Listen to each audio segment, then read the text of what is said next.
Batman v Superman Dawn of Justice Ultimate Edition has leaked online.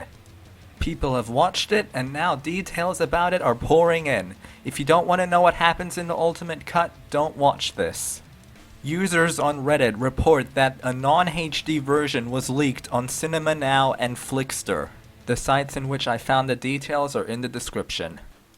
Apparently, Dan Amboyer is in the movie for about 5 seconds, so what you saw in the trailer is all there is. Also, bad news, Jenna Malone is not Barbara Gordon. She is apparently a character named Janet Cleburne of Star Labs. She helps Lois out with the bullet.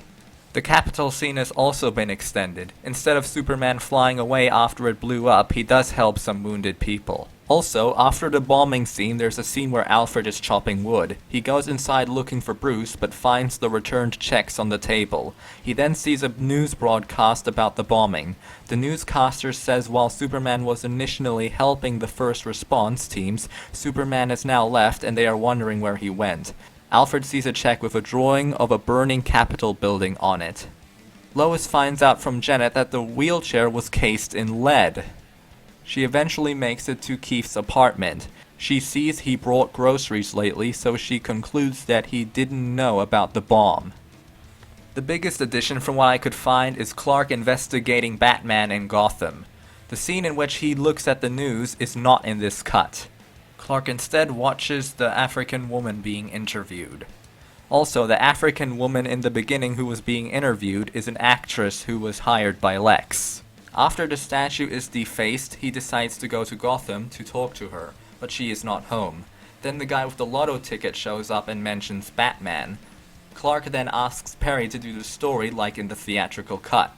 Clark later learns about Batman in a brief research scene about him branding and other stuff. Perry then tells him that he's been requested to cover the library fundraiser. Perry does not know who did the request, but obviously it was Lex. Also, it turns out later, Lex arranged for the guy Batman branded to get killed in prison. Clark ends up getting the photos and goes to the Gotham PD and ends up speaking to the woman who is mother of that man's child. She mocks his ability to do anything about Batman. The woman also says that Batman only understands fists. This leads them to later when they meet.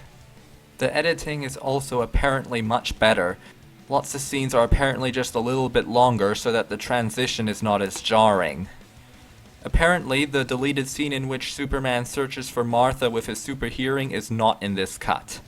The line, "It's time you learn what it means to be a man," that was in the trailer is not in this cut. As for the Batman-Superman fight, apparently, Superman tosses Batman down an alley before he flies him through the building. Batman gets more punches on the roof before he stomps him through it. And as for the R rating, it's for the gun violence in Africa, which is bloodier, and the warehouse fight, which is bloodier and a bit more brutal, and the guy who gets hit with the crate now has blood splatter when his head hits the wall. Doomsday also destroys a couple of helicopters, apparently. The scene in which Batman confronts Lex in the jail cell is also extended. The funeral scene is also apparently longer, featuring Lana and Pete as well. Those are all the details I could find. So what do you think? Does the Ultimate Edition sound like a better movie, or are you disappointed with it? Let your voice be heard in the comments, and I'll see you later. Bye.